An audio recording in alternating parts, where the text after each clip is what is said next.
Let's get it. 580 Sports Talk is live and direct on a Thursday. Greetings, salutations, and welcome to the broadcast. We've got about 3 hours, maybe closer to 2.5 of 580 Sports Talk today here on the Sports Voice of Kansas. 580 WIBW FM 104.9, online at 580WIBW.com, and in living color on our YouTube channel, 580 Sports Talk, and our Facebook page, WIBW News. However, wherever, whenever you're listening to this program, thanks so much for being a part of the audience here on 580 Sports Talk. My name is Dan Lucero. Spencer Dupuis will be along in a bit. Brendan Dworzinski is off today. He's got Ichabod basketball from Lee Arena later on this evening. 5:15 pregame, 5:30 women tip-off. Then the men's game follows as the Washburn Ichabods return home for the first time in a couple of weeks to take on Arkansas Fort Smith. The men's game is a ranked matchup tonight. The third-ranked Ichabods and 25th-ranked Fort Smith. And Brennan will have the call tonight again starting at 5:15 from Lee Arena on our sister station, your home for the Ichabods, Country 106.9. And won't be the only place you can hear basketball tonight. We have the rarest of rarities. I think it's the first time this has ever been the case since I've been doing high school basketball here. We have a Thursday night game of the week here. Our 580 Preps game of the week airing tonight as Seaman plays host to Topeka High. I will have the call along with the coach, Larry Latimer. We'll go on the air approximately 5:30 ahead of a 5:45 scheduled girls start time. So hang with us in that 5 o'clock hour. You know, all times are approximate with high school basketball, what with the JV games and everything. But we will have high school basketball tonight. No Friday night game of the week this week, a Thursday night game of the week. A non-league affair between a couple of old city rivals. Seaman playing host to Topeka High. So, in the meantime, here we got 2.5 hours to squeeze in what we usually do in 3. We got a jam-packed program today. Kansas State humiliated on their home floor for a third consecutive game.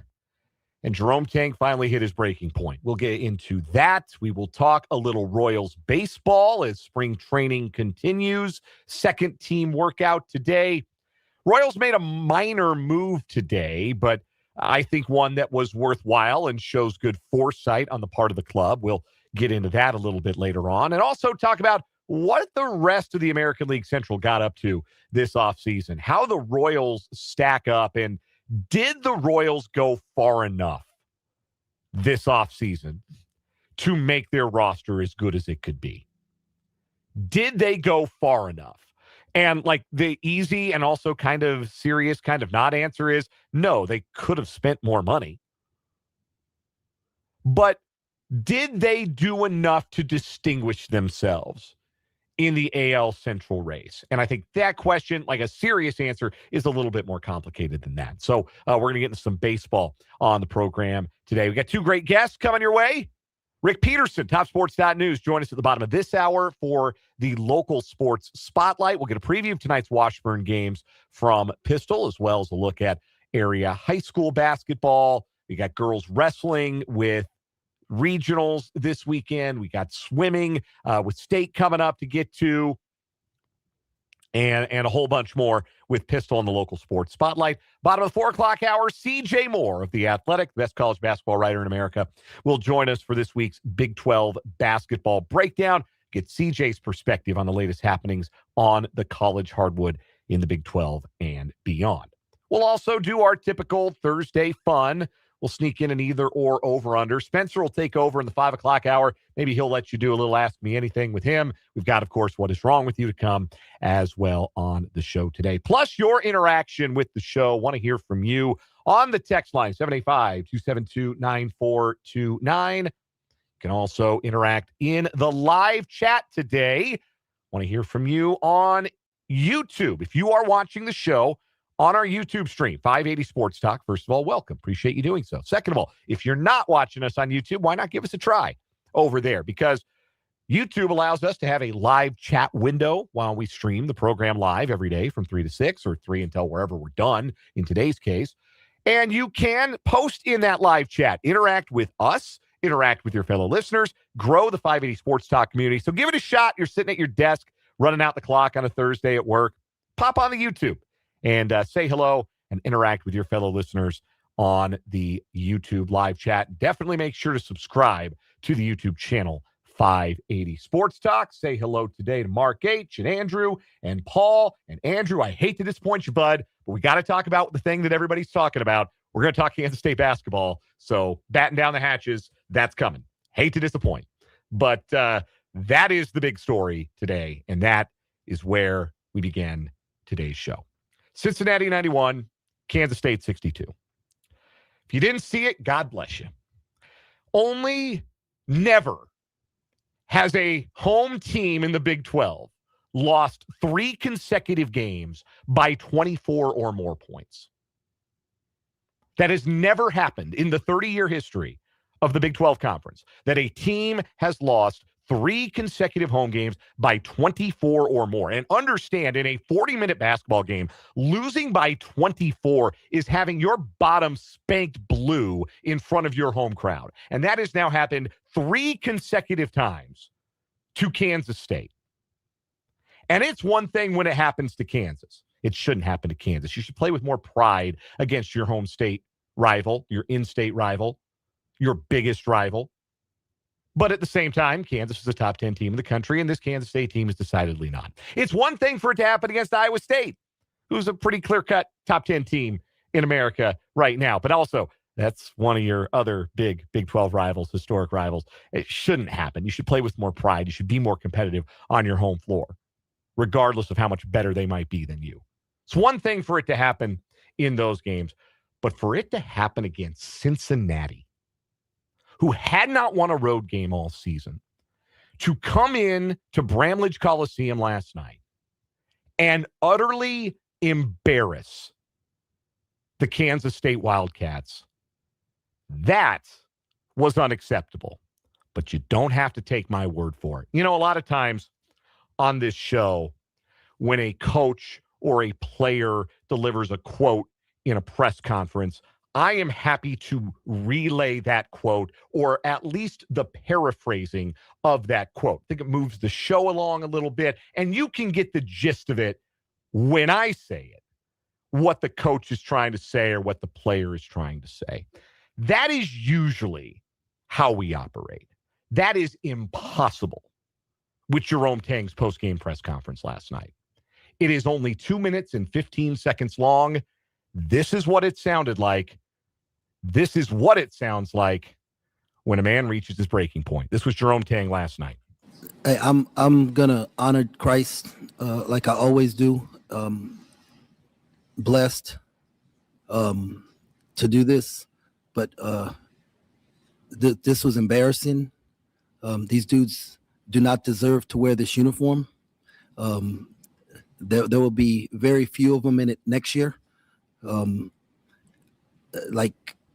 I'm embarrassed for the university. I'm embarrassed for our fans, our student section. You know, it is just ridiculous. We got practice at 6 a.m. tomorrow morning, and we will get this thing right. I have no answer and no words. So y'all got 2 questions. So whoever want to ask 2 questions, I'll answer them to the best of my ability right now. But right now, like I'm like pissed, and this is all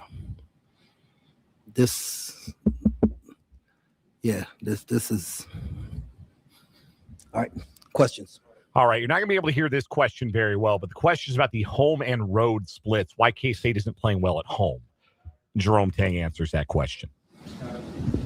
Yeah, I don't know. I asked the staff this week that same question, and they said that more the opponents. You play. I don't know, because I followed Minnesota last year closely, and they played great on the road and struggled at home. So then they started staying in hotels at home, like treating it like a road game. And so I even talked about, hey, do we need to change that change? But no, none of that crap matter, man. These dudes got to have they got some pride, man. They got some pride. It means something to wear a K-State uniform. It means something to put on this purple, man. everything this university is about and all that it's been about, why I love this place, man. Like they don't love this place, so they don't deserve to be here.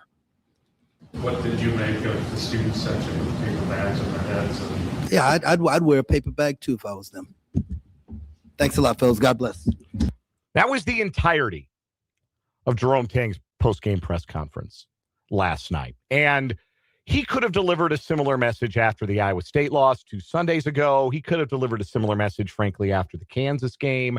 But the message itself, a long time in coming from him, but also you've been hearing it from us. You have been hearing it from people connected to the program. You have been hearing it from fans. We have been saying it for weeks about this group of Kansas State Wildcats, that the investment is not there. The investment in Kansas State basketball is not there for this group of Kansas State players. I want to start what I'm about to say by making it very clear here, as many of you have been quick to point out in the YouTube live chat. Listen, this is not an excuse-making session that's about to happen, or well, you got to hand it to Jerome Tang sort of thing happening here. Jerome Tang has failed utterly as the head coach of the Kansas State Wildcats. He picked these players. He brought them to Manhattan. His job is to figure out how to get the most out of the talent assembled, even if that talent is substandard to the Big 12 Conference. He has not done that. It has been a failure. It is likely to cost him his job, if not this season, then very soon. But I go back to something I heard Tang say at the NCAA tournament 4 years ago, as if I need to tell you when the NCAA, 3 years ago, I guess, 2023, 4 seasons ago. You know which, there's only one tournament season in Tang's tenure, so it's not like I need to differentiate, right? You guys know which one I'm talking about. But he said something in one of his press conferences, and I don't remember the context or who it was specifically, what it was generally that he was talking about. But I remember the quote vividly because it stuck with me. And it's a thing that I think about sometimes because I try to apply it to my own life a little bit. And I don't always succeed. But it was something that really resonated with me, the idea of it. What he said, and again, this will be a bit of a paraphrase, but I remember these words. I believe you can either speak life to people or speak death to people. It's a very biblical, scriptural concept, as many things that Jerome Tang talks about are. And that has stuck with me for a really long time. I've tried to do that in my own personal life. Sometimes it's hard not to speak death about things when you have a sports talk radio show and say there's a basketball team that's 1-10 in the Big 12 conference. But in my personal life, I do my best to try and be like this. So, and I think about that when something like Jerome Tang is quoted saying, I think I've got the best point guard in the country, I've got the best shooter in the country, and I've got the best athlete in the country. That got a lot of run before this season. One of you, I believe, has already mentioned that, at least one of you in the live chat on YouTube. That he said that he believed PJ Haggerty was the best point guard in the country, and Abdi Bashir was the best shooter in the country, and Moby Ike-Garuka was the best athlete in the country.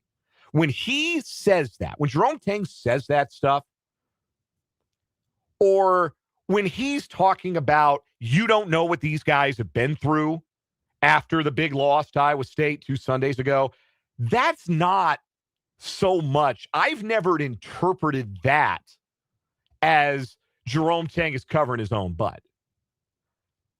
I think he believes in speaking life to his players. That is something he has said. So he is trying to wrap his arms around his players in tough times so he can cover their butts. And I think Jerome Tang has done everything possible, because I believe this is his nature, to give his players grace for the underperformance of the season, for the injuries that have been suffered, for the illness that his team dealt with, for the off-court situation with Moby Ike-Garuka that is, in fact, something serious enough that it is not something that needs to be publicly shared. And everybody around the program has made that decision. And though it has been very clumsily handled and gave rise to some really obnoxious and not acceptable speculation on social media, it is, in fact, a serious enough affair that it doesn't need to be publicly talked about. They're right about that. They're right to keep that private. But I think that grace, or that attempt to give these players grace, has come off for much of the year as excuse making.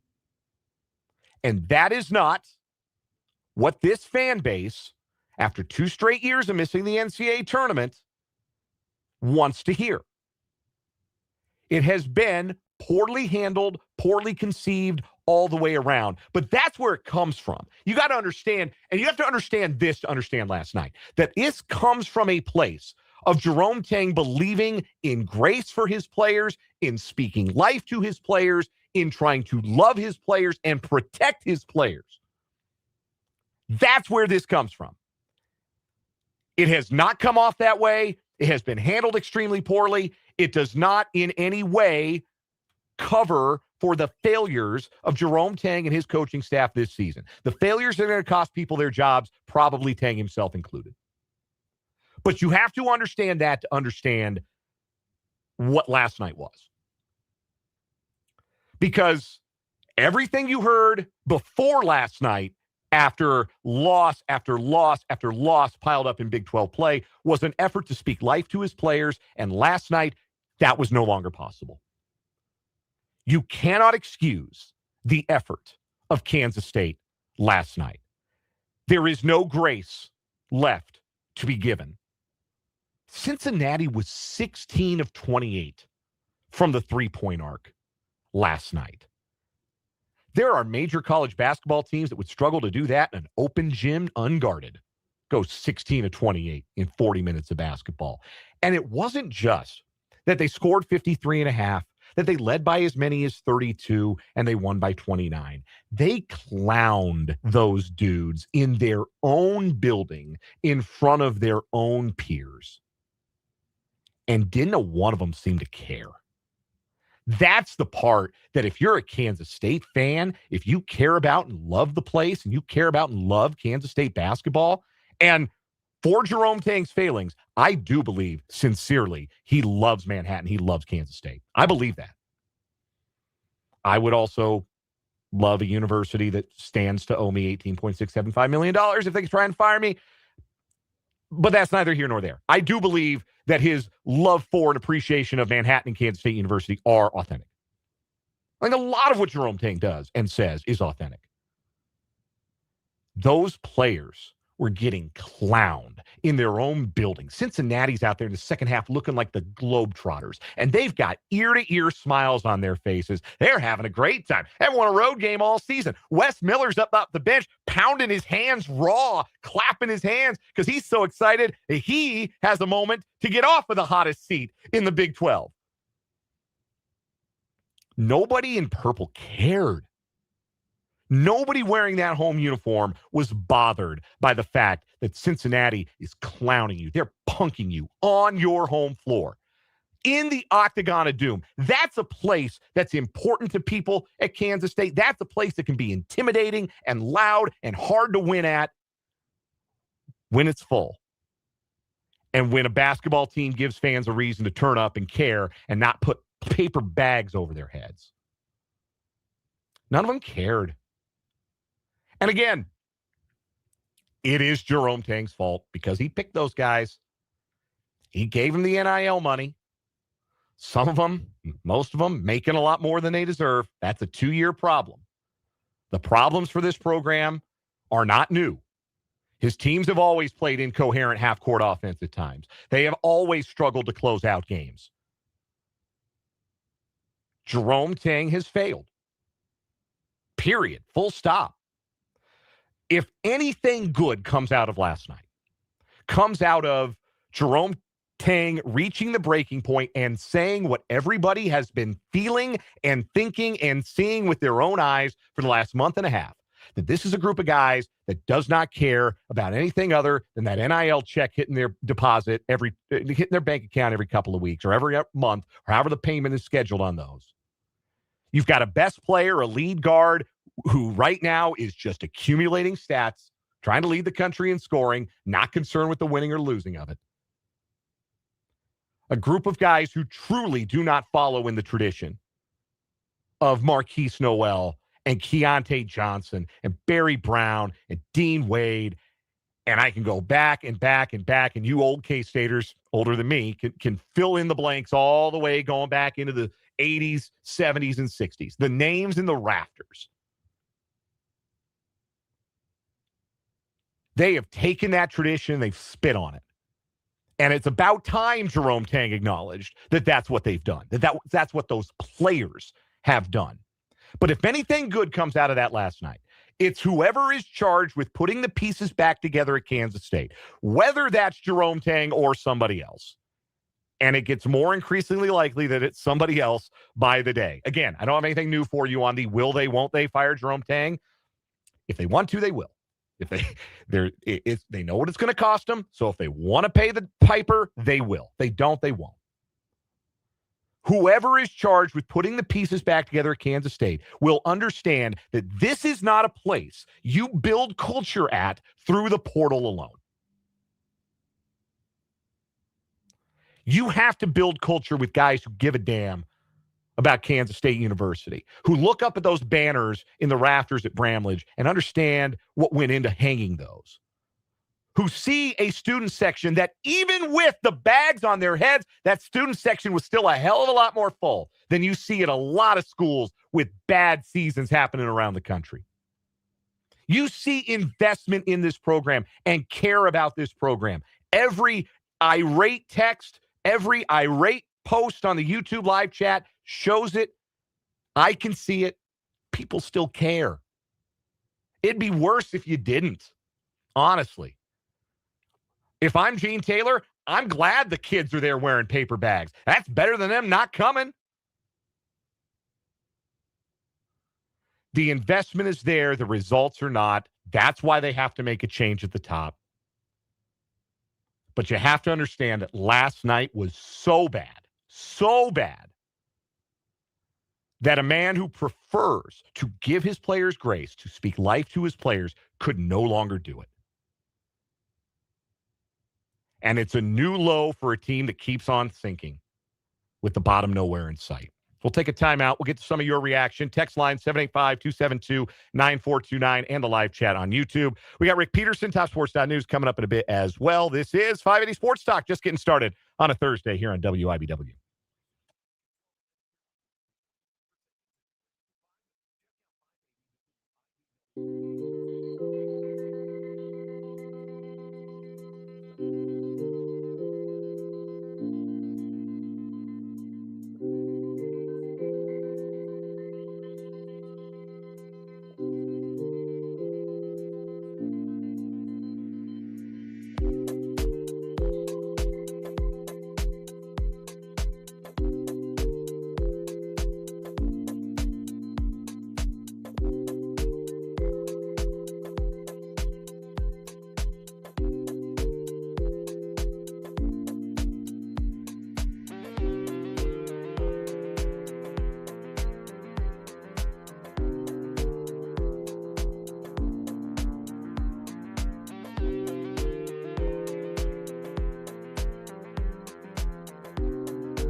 3:35 on 580 Sports Talk.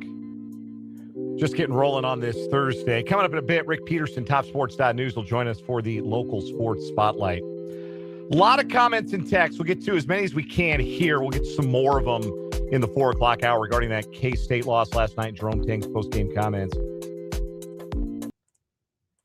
Jeffrey with a funny one to start in the live chat on YouTube. Folks ever see Sylvester the cat with his son? When his son's embarrassed, he puts a paper bag over his head. That was the K-State game last night. A couple of you hearing it differently maybe than I did. And that's not to say you heard it wrong. I just, for the sake of dialogue. Ryan in the live chat on YouTube, I know he's a Cats fan, saying just hearing the post-game press conference sounds like somebody trying to save himself. That's not what I heard at all. What I heard was hurt.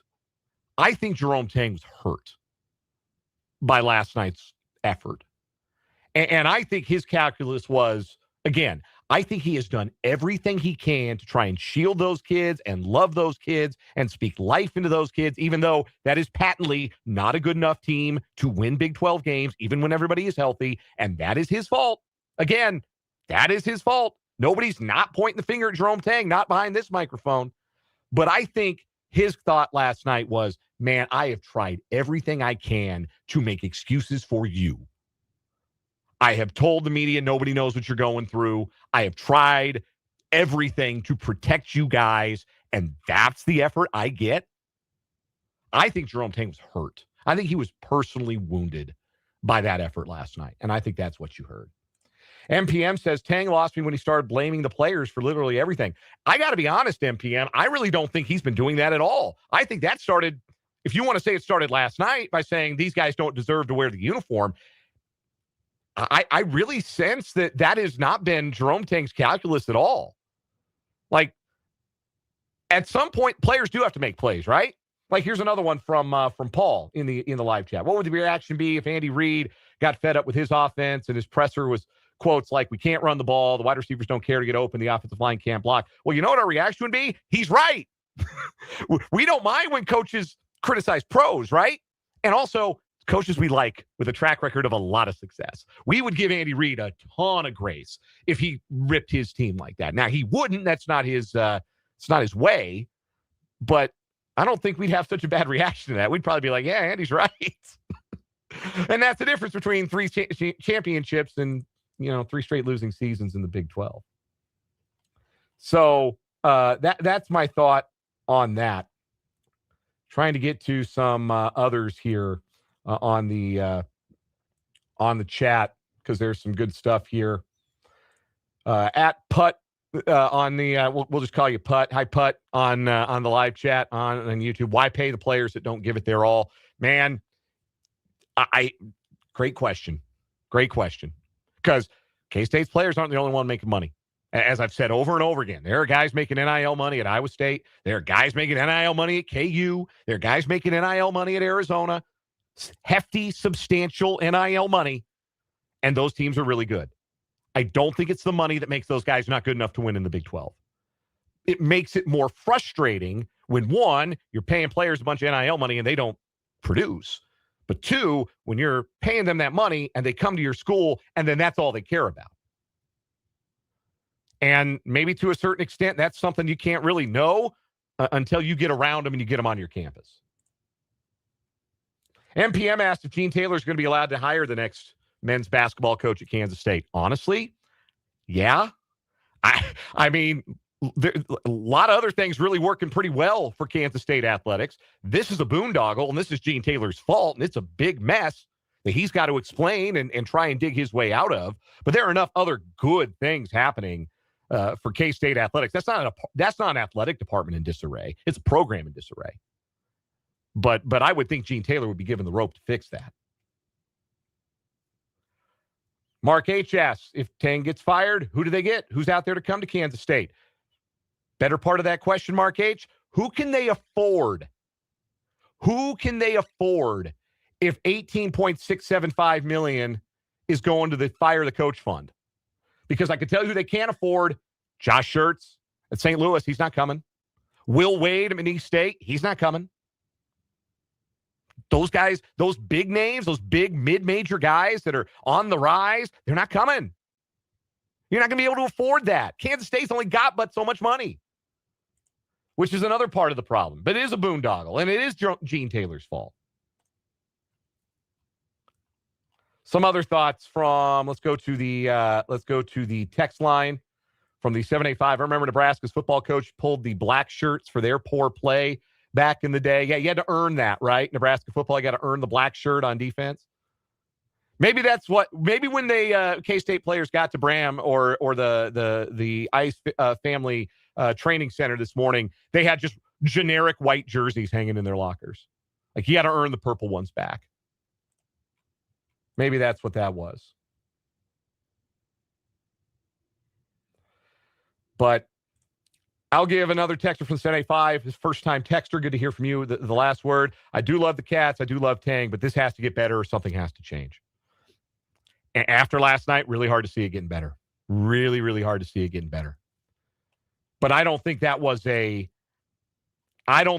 coach trying to save his own job, save his own posterior last night. I think Jerome Tang was hurt that was the effort he got from his players, because it was an inexcusable effort. And whether you're a pro, whether you're in college, whether you're in high school, you can't give that kind of effort. You can't. It's unacceptable.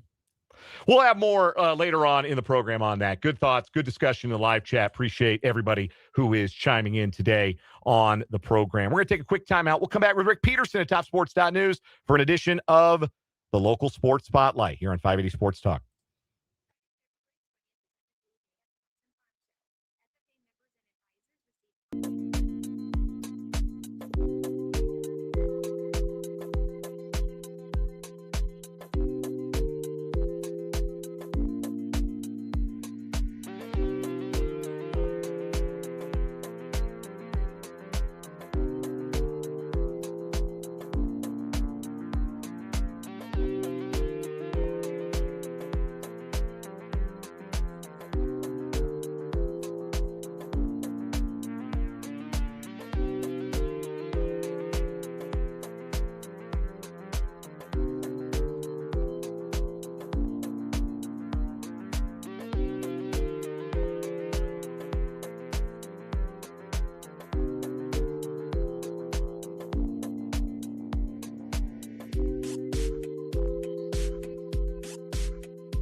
We are joined in the Fleming Place Wine and Spirits hotline by the great Rick Peterson of TopSports.news, covering Shawnee County High School sports and the Washburn Ichabods.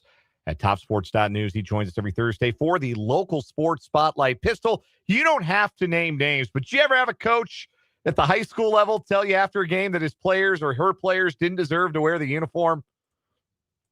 Well, not in so many words, but I'm sure I could probably tell by their comments that they may have felt that way. They may have kept that thought inside the locker room, perhaps. Yeah, probably so. I can think of a couple of coaches who I think might have expressed a thought or two along those lines somewhere down the road. Anyhow, from that to a couple of coaches who are looking to get their college teams back going on a return home tonight. Washburn and Arkansas Fort Smith at Lee Arena. We'll have coverage on Country 106.9 starting at 5:15 tonight. Washburn men suffer their first loss of the season. I've never bought into the idea that you need a loss.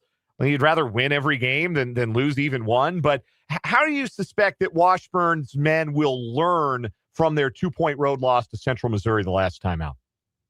Well, it's funny because I had a long conversation yesterday with both Jeremiah Jones and Coach Brett Ballard. And, neither one of them, and I truly believe this because I've talked with Coach Ballard a lot over the years, they never in this league expect to go undefeated. It's just not anything they talk about because that league is so tough that you really feel that at some point along the line that you're going to get a loss. They got 2 last year in that great 30-4 season. They lost to a really good Central Missouri team last Saturday. So when you do get that loss and when it comes, you just immediately recharge. And that's what I've felt that they've tried to do. They were in good spirits yesterday. Coach Ballard said they've had 2 back-to-back really good practices. Now, they face a very, very good team tonight in Arkansas Fort Smith that actually handed them their first loss last year. So it's still going to be tough. But, both of those teams, the women and the men's teams, are coming off a stretch of 7 of 9 games on the road. So, I think they're just happy to be back in the Lee Arena. I am sure they are. Again, the women tip at 5:30 tonight. The men follow. Brendan Dorzinski has the call on our sister station, Country 106.9 tonight, pregame at 5:15. Let's pivot to high school hoops. Not a lot of games in town this weekend. That's why we here on WIBW have a Thursday night game of the week coming your way tonight. Seaman and Topeka High from North Topeka tonight. The girls' game's fascinating. Both teams sit at 9-8. Seaman has been a little up and down this year, while Topeka High has gotten hot after a slow start. But Seaman just did beat Topeka High and pretty comfortably. Beat them by 15 in the 5th place game at the Capital City Classic. What's your read on game number 2 between these two teams, and what matchup in this game is most interesting to you? Well, since that game, Highs ran off 3 straight wins. They're above 500 for the first time all year. They really handled a good Washburn Rural team, and then double-digit win over a good Hayden team. So it's weird because they did lose 15 points, 75-60, I want to say, to Seaman, but I look at High the way they're playing as a favorite tonight. So we'll see how that turns out. But I think it's just whoever has the best night offensively, because both those teams have gone through some stretches where they didn't shoot the ball very well. So we'll see, but it should be a heck of a matchup. The boys' game, Topeka High's boys were pretty hot, and then they got stymied by Hayden after a slow start. They couldn't quite catch up and rally from a 21-point fourth-quarter deficit on Tuesday night. They play against a Seaman team that had to rally from behind to beat Shawnee Heights on Tuesday night. And this is a fascinating matchup because I really like how Topeka High guards the perimeter, and they've got a bunch of really good on-ball defenders. Kayvon Bonner's really good on the ball for Seaman. That, to me, is a really fun potential matchup and part of tonight's game. Yeah, that game I saw the other night with High and Hayden's one of the strangest games I've seen in a while. And for me to say that's kind of weird because I see so many games. But, Hayden's up 21 points early in the fourth quarter, and it got down to 3 with 10.9 seconds left. And Cade Mitchell hit a couple of clutch free throws, but man, it was just a really crazy game in the fourth quarter. I'm sure Robbie Sanders was happy the way his Trojans came on late, but I know for a fact that he wasn't real happy with them in the first 3 quarters. Those games again tonight here on 580 WIBW. Girls game set to tip at 5:45 between the Vikings and the Trojans. Boys game to follow. Myself and Larry Latimer will have the call. A couple more questions with Rick Peterson at TopSports.news here on the local sports spotlight. Girls regional wrestling this weekend, tomorrow and Saturday. Which teams, which individuals are you looking to secure some qualification for the state tournament this weekend in girls wrestling? Well, I think, there's a lot of schools that can get a lot of people in for state. Though, you start always with Washburn Rural and Shawnee Heights girls. Washburn Rural got second in the Centennial League to a very, very good Manhattan team. And Shawnee Heights girls knocked off number one ranked Baser Linwood to win the UKC title. So those are the two you start with. And then I think there's other schools that have a good chance to get multiple people into state, which is always your goal.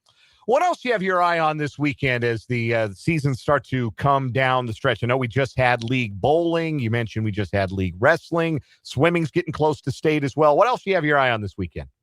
Well, today actually is the Centennial League Swimming Championships at Cap Fed, and I'll have Todd Fertig down there taking care of all of that. And in my mind anyway, Washburn Rural is the favorite to win that title, although Manhattan is always good.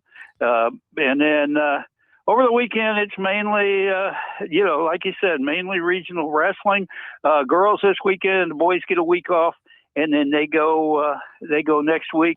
And then early next week, we have we already had the Meadowlark Conference bowling, and we got the UKC and the Centennial League coming up. So we're getting there. And individual boys champion for Highland Park in Meadowlark Bowling. Did I see that correctly? Yeah, which is quite an accomplishment for them. Not necessarily known as a bowling power, but yeah, that's good. Anytime you can get a champion, it's good. It's good to talk more people into coming out. It's just good for the morale of the program. I had to make sure I found the name. Alan McCracken, individual boys bowling championship in the Meadowlark Conference. Tip of the cap to him. And always a tip of the cap to Rick Peterson of TopSports.news, who covers Shawnee County High School sports and the Washburn Ichabods over at TopSports.news. He and the staff do such an outstanding job. It's a daily read for me. It should be a daily read for you. TopSports.news. Pistol joins us every Thursday for the local sports spotlight. Always a pleasure, Pistol. We'll talk to you next week. Look forward to it. That is Rick Peterson. We'll take a quick time out. We'll come back. Some more thoughts on Jerome Tang's press conference from last night, that K-State performance, to wrap up this 3 o'clock hour, 580 Sports Talk.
Wrapping up the 3 o'clock hour of 580 Sports Talk, returning to the top story, last night's embarrassing Kansas State performance in a 29-point home loss to Cincinnati. Again, first team in Big 12 history to lose 3 straight home games by 24 points or more.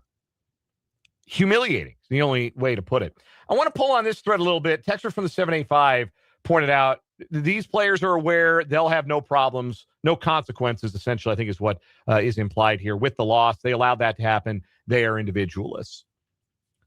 It's true, right? Like, accountability also visits the players at some point. Like, we want accountability for Jerome Tang. We get that only intermittently because Jerome Tang, I think his primary objective when he is speaking to the media, when he has spoken to the media this season, I think has been to try and protect his players, give his players grace.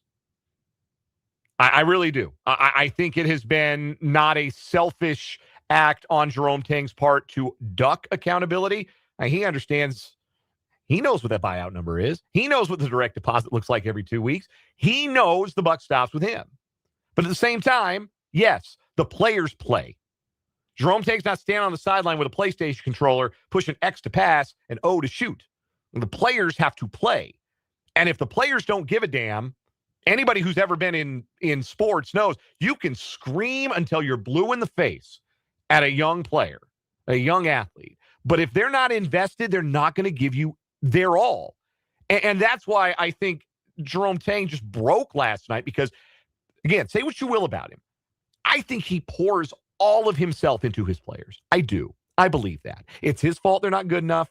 It's his fault they don't win enough. It's his fault they don't know how to close out games. But as far as what he gives of himself to his players, I think he gives them everything he's got. I do. I think he gives those players his whole heart. And these players, I mean, say what you will about the teams the previous 2 years. Particularly, you go back 2 years ago, the NIT team with Perry, Kaluma, Cam Carter, Gasson, those guys. That team gave him everything. They just weren't quite good enough. They sat on the bubble and they ended up on the wrong side of it. The team that went to the Elite Eight, they gave Jerome Tang everything. He poured into them and they poured back into him in return. This team, not interested in doing that. And I think that finally did break Jerome Tang down last night. And you can feel that maybe he should not have been so pointed, that saying kids don't deserve to wear the uniform may be too far. But I've read the message boards. I'm on social media. I know what y'all are saying about those players. It sounds like he finally agrees with you. We'll come back. We'll talk a little bit more about this. We'll talk some Royals baseball. We'll do What Is Wrong With You. We'll talk to CJ Moore next hour.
Let's get it. Now, number 2, 580 Sports Talk on this Thursday afternoon here on the Sports Voice of Kansas, 580 WIBW, FM 104.9, online at 580WIBW.com, and on our streaming video channels, 580 Sports Talk, the name of the YouTube channel, WIBW News, the name of the Facebook page. Like and subscribe, folks. All it costs you is a click. And if you're watching on video, you already know, but I'll tell the listening audience that Spencer Dupuis joins me, Dan Lucero, here for this 4 o'clock hour. Spencer will have the 5 o'clock hour solo as I hit the road on my way to Seaman High School for tonight's 580 Preps Game of the Week. That's right. It's a Thursday night Game of the Week. You do not adjust your calendar. Don't look and say, wait a minute, what are you talking about Game of the Week? It's Friday, not Friday, I don't think. Maybe it's your Friday. Maybe you're off tomorrow and it is your Friday. I don't know. But no, it is a Thursday night Game of the Week this week on our 580 Preps Game of the Week coverage. Seaman hosting Topeka High in non-league play. Yours truly and Larry Latimer will be up in North Topeka at Viking Gymnasium for the description of the action. Pregame coverage starting at approximately 5:30 ahead of a scheduled girls tip time of 5:45. Of course, there's also Washburn basketball with Brendan Dworzinski over on our sister station, Country 106.9. 5:15 pregame, 5:30 women's tip at Lee Arena. And that is a hard start. No JV beforehand for the MIAA. That is a hard start. 5:15 pregame, 5:30 tip-off. Washburn and Arkansas Fort Smith is the matchup there. And one other note, coming up tonight, following the 580 Preps Game of the Week, a tape-delayed edition of the Jerome Tang Show, which I have a feeling might be can't miss tonight. Yeah. After it's required, so he can't not be there. Yeah, he's contractually obligated. I don't know. I don't think he can stand Matthew Driscoll. Although who knows? Chris Kleiman was sending assistance for the better part of the last season there, his last season. He would send Joe Clanderman or Brian. Yeah, I don't know. Yeah. So yeah, maybe we get to hear what Dream Dowling sounds like. Justify that $500,000 assistant coach's salary, Coach Ream. I see you all over X. Why don't we hear your voice? You do a lot of posting. How about you go answer some fan questions tonight? No, that'll be fascinating. That's the thing about those coaches shows, man, because they mostly don't do that in the pros, right? Like Andy Reid's got his call in with the Chiefs flagship in Kansas City. He gets some of that somewhere, but it's a unique to college phenomenon where you have the 45 minutes show out in public where people can come and be touching distance from a head coach. They can also get really rowdy with the alcoholic beverages that most of the time. In a place most that of serves these are alcohol. bars. Yes. In a place that serves alcohol. So always a fraught combination of things, and you just never know what you're going to get there. But 24, not even 24 hours after what I will say, and without hesitation, I will say is the worst loss of the Jerome Tang era. Not maybe by margin, but just the effort given and what it represented. Hey, at least they get to ease back into it on Saturday when they play at Houston. The schedule makers did them no favors. That's what they look like last night is usually what they look like against Houston. Yeah. If that's what they look like at home against Cincinnati, what is it going to look like on the road at Houston with as few guys as they have available? Because that's the other part of this. We had a texter mention, hey, there's no accountability for the players. They don't really face any discipline. That's kind of part of it right now. The guys on the floor are the only options. I guess maybe Jerome Tang could look down the bench to Stephen Osai and say, hey, man, you get in there. See if you'll play hard for 5 minutes. Maybe that's what it is. Maybe hold an open tryout. Get some kids who are, honorable mention all Twin Valley League who are on campus. Get them to show up for a tryout and say, hey, we'll see if you'll play hard. We'll see if you'll honor the uniform.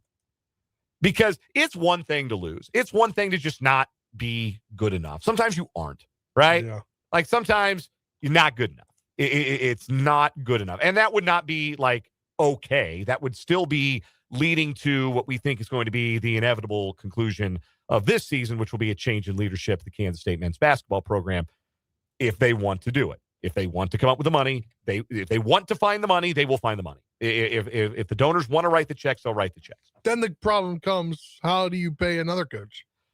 Right. That's its own set of problems. But like it would be one thing if this was just a bad team and they were just losing games. The effort was so last night for Kansas State that's the part where, look, I know there's plenty to nitpick with Jerome Tang's coaching, but I know he ain't coaching them to play like that. There's no coach in America that coaches that little effort. Just you're not boxing out. You're barely getting back on defense. You're not guarding the 3-point line. 16 of 28 from three. They had Jizzle James out there looking like Steph Curry. Shout out to Jizzle James, though. He turned himself around. It's a great name. He was off the team. He had some problems, and look, now he's performing. Yeah, I guess good for him. But you hate Jizzle James? I got nothing. I have no opinion of Jizzle James. He's not a guy, except he's not a guy that should be shooting 6 for 8 from 3 on the road in a conference game, unless you're not guarding him because you don't care. Well, he is. So. And that sort of sums up where Kansas State's effort was last night. It was really bad. You can text the program today, 785-272-9429. The texter said, why can't he just bench the whole team? Yeah, he could go Norman Dale from Hoosiers, right? Just play 4. Just be like, my team is on the floor. Coach, you only got 4 out there. And one of them's a kid from Stanton County who doesn't look like he's in full uniform. He looks like he got one of those promotional jerseys that you get just for being a student showing up. And he's wearing jeans. That team is on the floor. And that might be the next step for that program. 785-272-9429, the number. And you can also get at me on the live chat. Get at us on the live chat in the YouTube live chat. Check us out on our YouTube channel, 580sports.com. Go subscribe. It is 785-272-9429. The text line, 580 WIB, 580 Sports Talk, the name of the YouTube channel.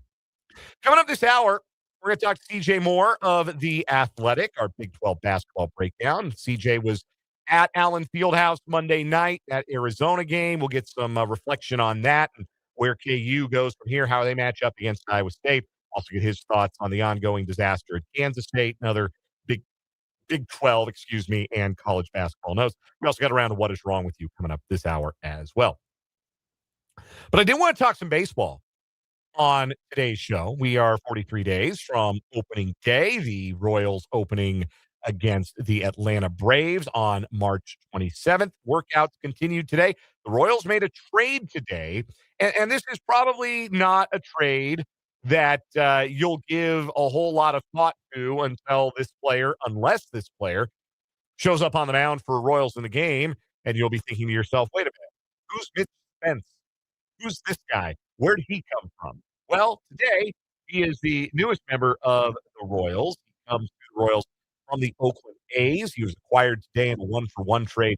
The Royals sending relief pitcher A.J. Causey away to acquire Spence, who I believe is going to be added to the 40-man roster. Yeah, he's added the 40-man roster because they put Alec Marsh. Yeah, Alec Marsh on the 60-day. That's what it was. I had forgotten the corresponding move. Thank you, Spencer, for filling in the blank there. So Mitch Spence will be added to the 40-man roster. Now, Mitch Spence has spent the last 2 seasons pitching in the major leagues with the A's, 236 innings in 67 appearances, 32 of them starts, and 35 of them in relief. He's not pitched to a great deal of distinction. 4.77 ERA, 192 strikeouts in 236 innings. Doesn't walk a lot of guys. 70 walks in that time frame. A walks per 9 below 3, which is decent. Home run rate pretty high, although last year he was pitching in a closet there in Sacramento, so that may have contributed in some way to that number. Why then is it notable that the Royals acquired Mitch Spence today, a 27-year-old right-hander who had been DFA'd by the A's? They didn't want him anymore. Well, Mitch Spence has 1, started major league games, and 2, has minor league options. So he's like your Jonathan Bolin, the guy you're going to call up, but you can send down of the 2025 roster. I wouldn't even say he's that. I think he is legit starting pitcher depth. Where Bolin he was your reliever on that I-29 shuttle. Spence is going to start. Yeah. He's going to start at AAA Omaha. He's going to start games for the Storm Chasers, along with probably Ryan Bergert and probably Stephen Kolek. And now all of a sudden, you've got 8 guys, 9 if Bailey Falter makes the team. And if he does, he'll have to stick on the 26-man roster because he's out of options. But you would have 9 guys then who started Major League games last year. And look, if the Royals learned anything last season, starting pitcher depth, very, very important. So this is another piece of starting pitching depth. Probably not a difference maker, but a guy you can stand out there for a start or two who's not immediately going to pee his pants, and somebody who will keep you from having to promote a young guy if they're not ready, if Luwinder Avila is not a starter, or if Ben Cadurna is not quite ready. You need to have a surplus of big league capable starting pitchers. And the Royals have worked on acquiring that. And I think that's been a really smart thing for JJ Piccolo and company to do. I don't know that there are going to be a lot of needle moving transactions from this point forward for the American League Central teams. These were not teams that, as a rule, made a lot of needle moving transactions in the offseason as it was. Did the American League Central even get better this offseason is a question.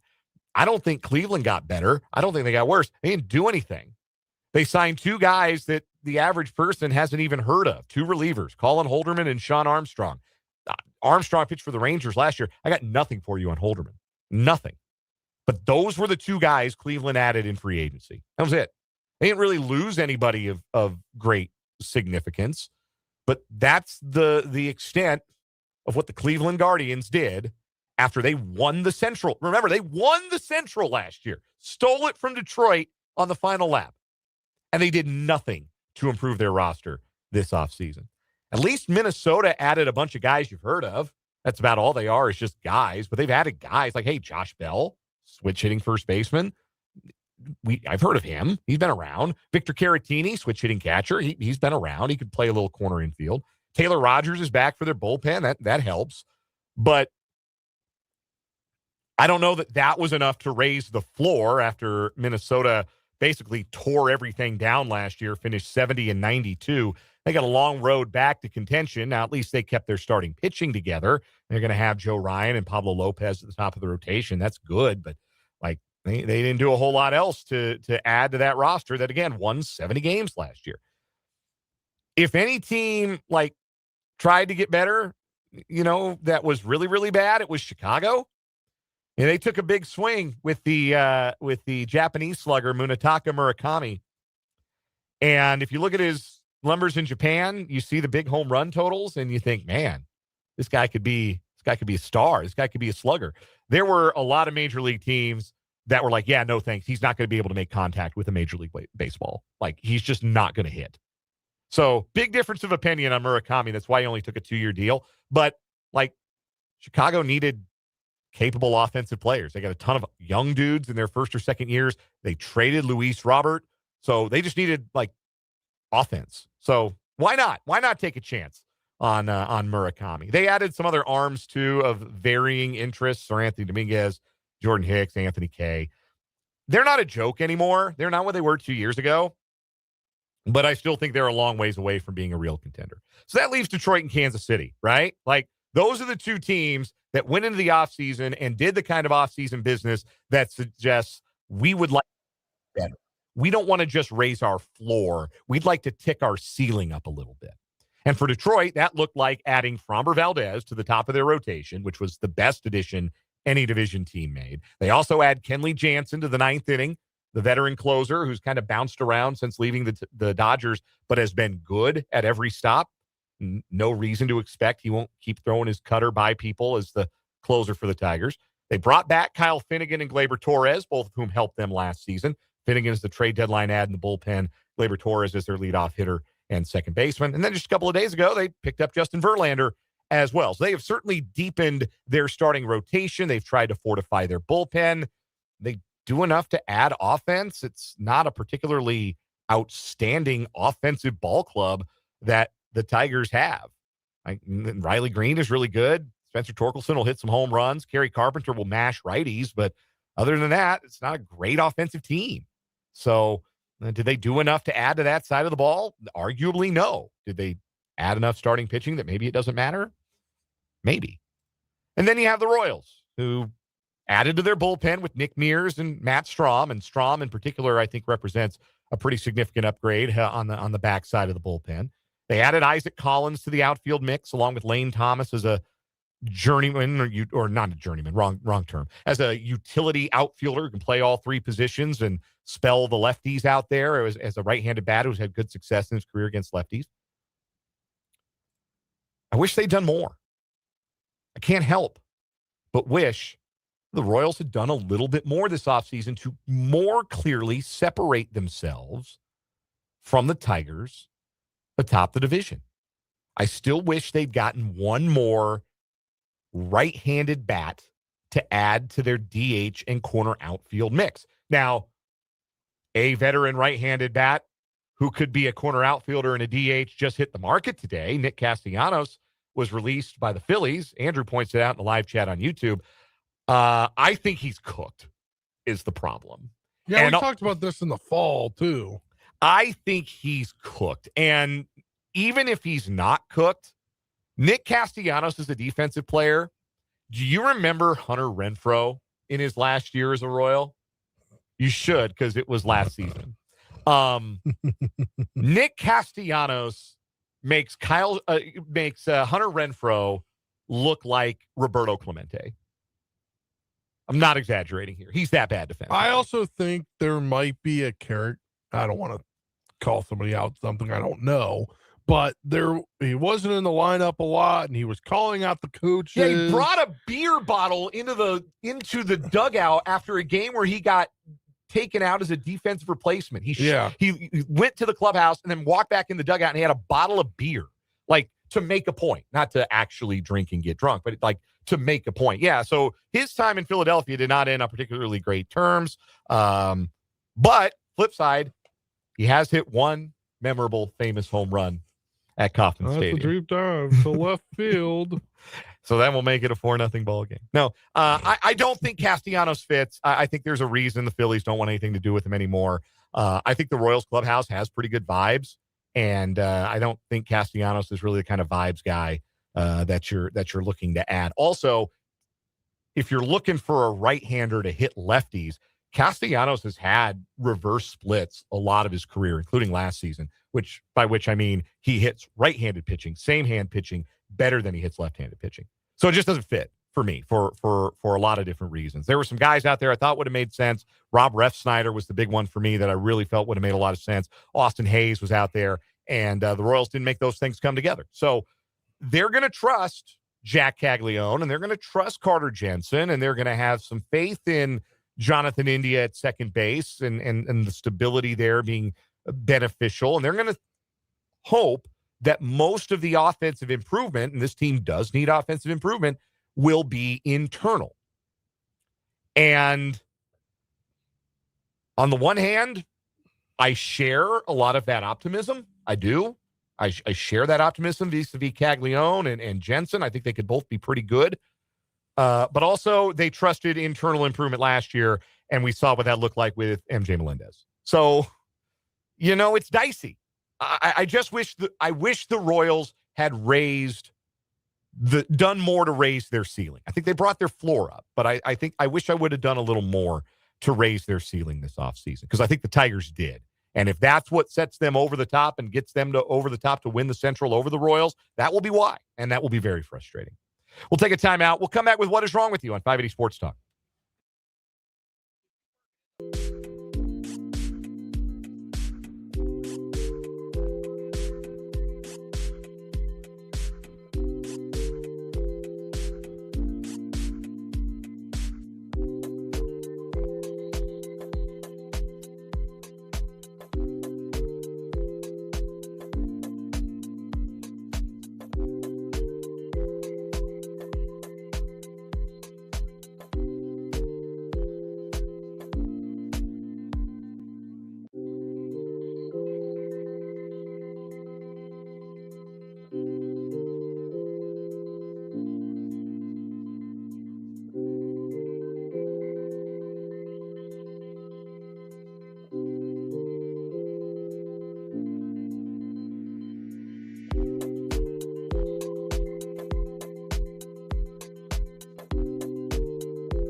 It is What Is Wrong With You time here on 580 Sports Talk. We got two new stories today competing to try and take down our current weekly champion, the gentleman who got into it with some teens at a McDonald's. He thought they were looking at him funny, so he threw a Dr. Pepper at them, goaded them outside, and then mooned them.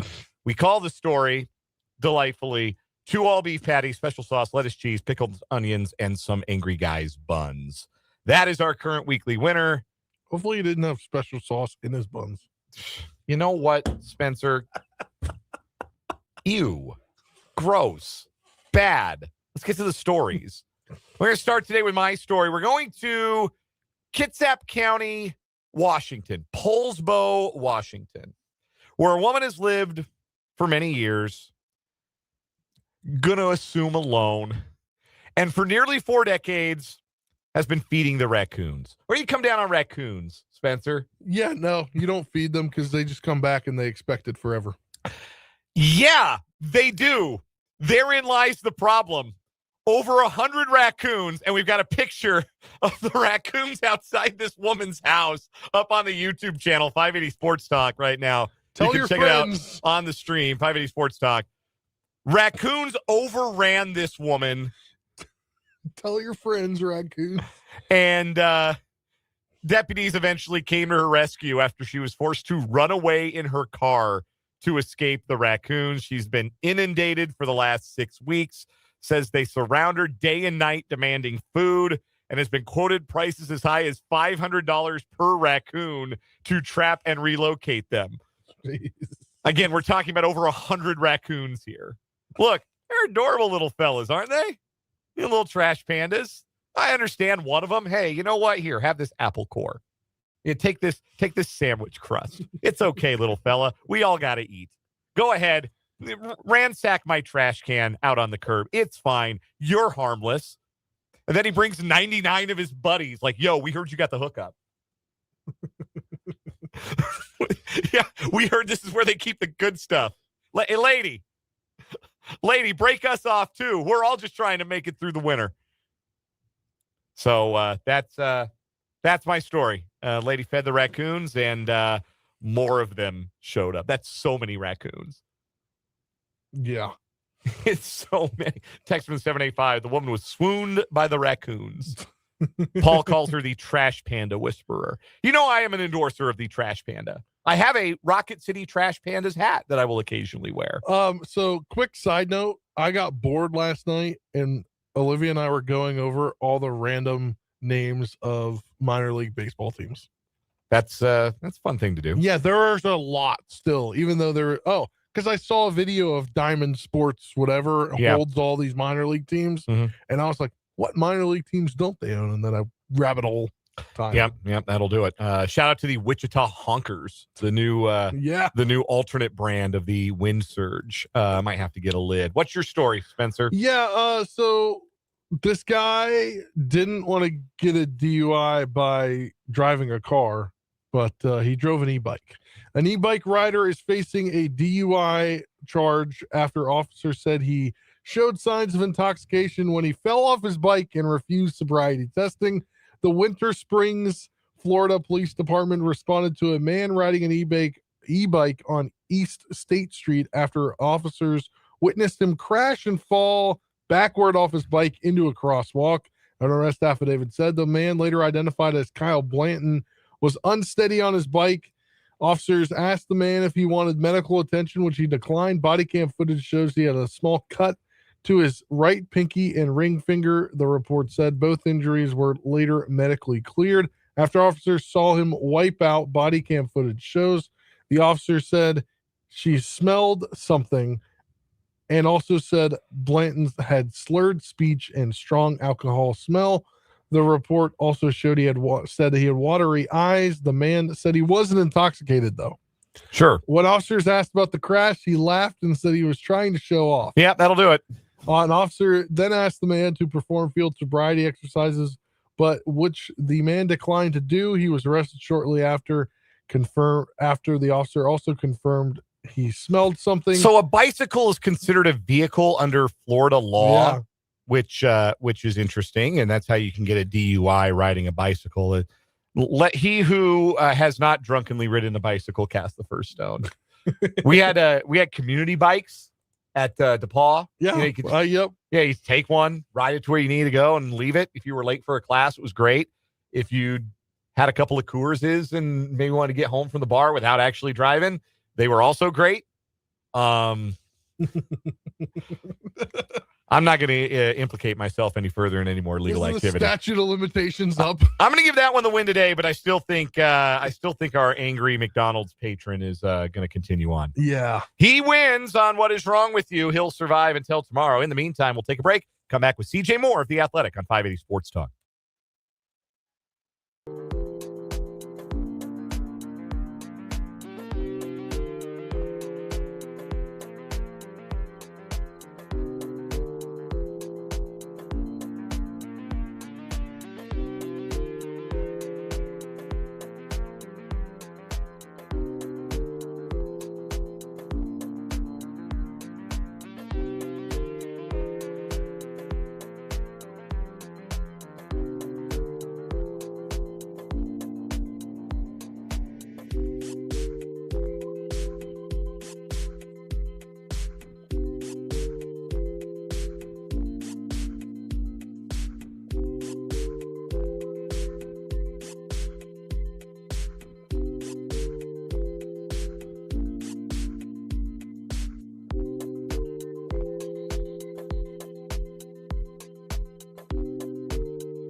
Find it in stores at CVS, Meijer Grocery, Wegmans, and now Active Liver is available at your local GNC. WIBW, Topeka. Hey, CJ.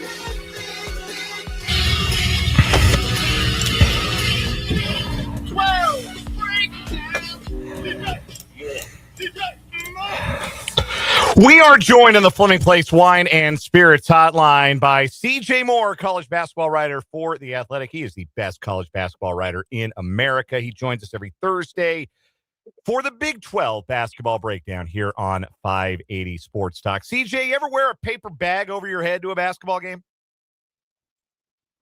Hell no. Wasn't much of a reason to do so while you were an undergrad at KU, right?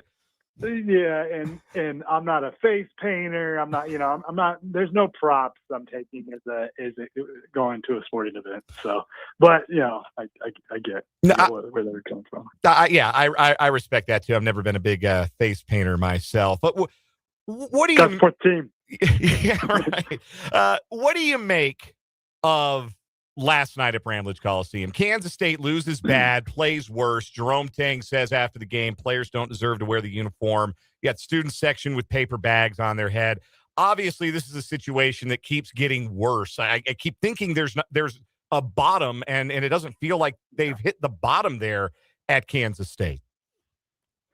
Yeah, wrote about it today at the Athletic and tried to give a little bit of context, but I mean it's tough. I think that he is, obviously he swung from I love these guys to these guys.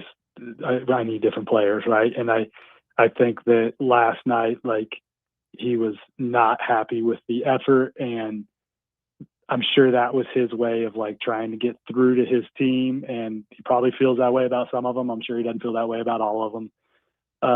But was it the way I would coach him to handle it from a PR standpoint? Probably not, because he's just kind of been like all over the place lately with where he's been going with his messaging. So it's just, I mean, it's a bad season, and like I think, from my understanding, like Gene Taylor's told him he's going to get another year. So you would think he probably gets another year. Who knows? But obviously some big changes have to happen. He has to figure out, probably some different strategies for how he builds his teams than how he's done it the last couple of years, because it hasn't worked out super hot.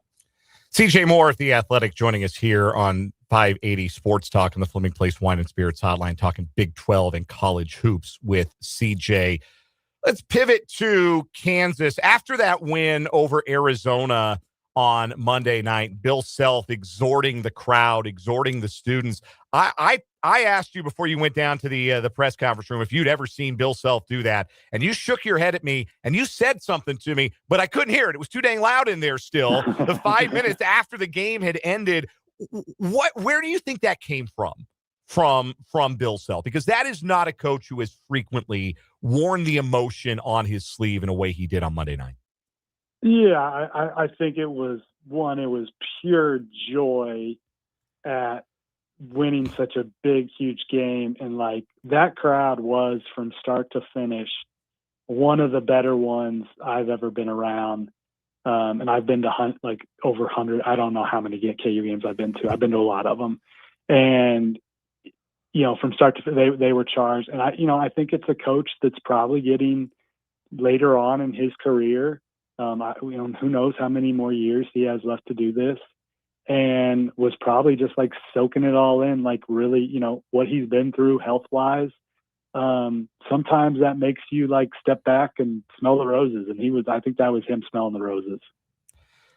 From the performance itself, Flory Badunga, we've talked about his defensive prowess, and that was a harder game for him defensively because he really couldn't, like, he had to guard Mo Krivas, and Krivas is bigger. And I think it was a bit more of a physically demanding game from that perspective at times for Flory, but he still makes a game-sealing defensive play with the block late on Braden Burries.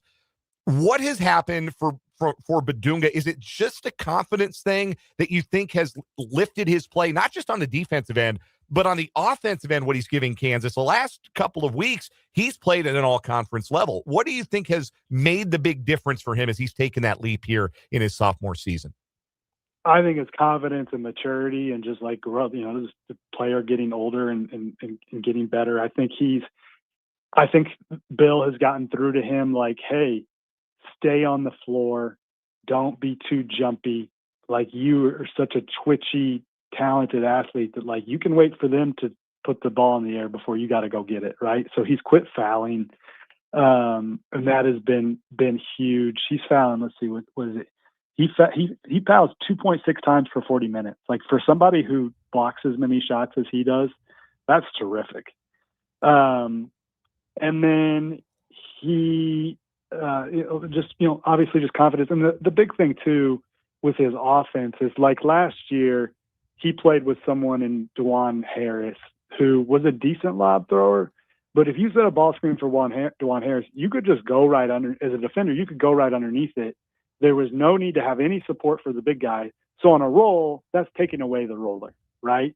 Well, with the speed of Council, a guy like Darren Peterson, when he does play, ability to come off a ball screen and shoot it right away, it's put pressure on the defense, and he's been able to roll and get these lobs. So that's helped getting him the ball in better spots. he's not like an awesome post-up player that you throw it to from 10 feet and he throw it in. But, man, if you can get it to him within 5 feet, he's pretty good. And that's what KU's been able to do a lot of the times. We're joined by CJ Moore of The Athletic for our Big 12 basketball breakdown segment here on 580 Sports Talk. And CJ, if I would have told you that Melvin Council Jr. would have made the impact that he's made, not only to the game on the floor, but to the fan base, it seems, after he transferred in last offseason, would you have thought so coming in from a mid-major program like St. Bonaventure? No, I don't think this kind of impact. I watched him on tape, guy do the portal rankings, and thought he was a good, solid player. I think we might have had him, I don't know, in the 60s or something like that, 70s, probably higher than most people had him, but not that high, not as high as he's been able to actually produce. And, without being around him and without talking to people at previous spots, you just don't know what he's going to mean from a culture standpoint. And obviously the circumstances around this season and how he's played and how hard he's played and what's happened the last couple of years, it's just made people, and then obviously the dog stuff doesn't hurt. It just made people just kind of fall in love with him. And it's kind of been a perfect storm in that way. Next up for the Jayhawks, trip to Hilton Coliseum on Saturday to take on an Iowa State team that's taken a couple of lumps lately in Big 12 play. They took a lump from KU earlier in the Big 12 schedule. KU shot the heck out of it that night at Allen Fieldhouse. They're probably not going to have a similar three-point shooting night on the road as they did in that game. So failing that, what's Kansas going to have to do to pull off a season series sweep of an Iowa State team that I got to imagine is very hungry to reestablish itself as a top contender? Yeah, I mean, you have to be able to take away Iowa State's really, really good three-point looks, because when they get good three-point looks, I mean, they're about as good as anybody at converting those. The shooting season that Milan Momcilovic is having, shooting 51.7% from three with 93 makes. That's insane. So you can't let him have any good looks. You got to be able to contain Joshua Jefferson, and KU is well equipped to contain somebody like Jefferson because of their front line. And both Tiller and Flory obviously can move their feet really well.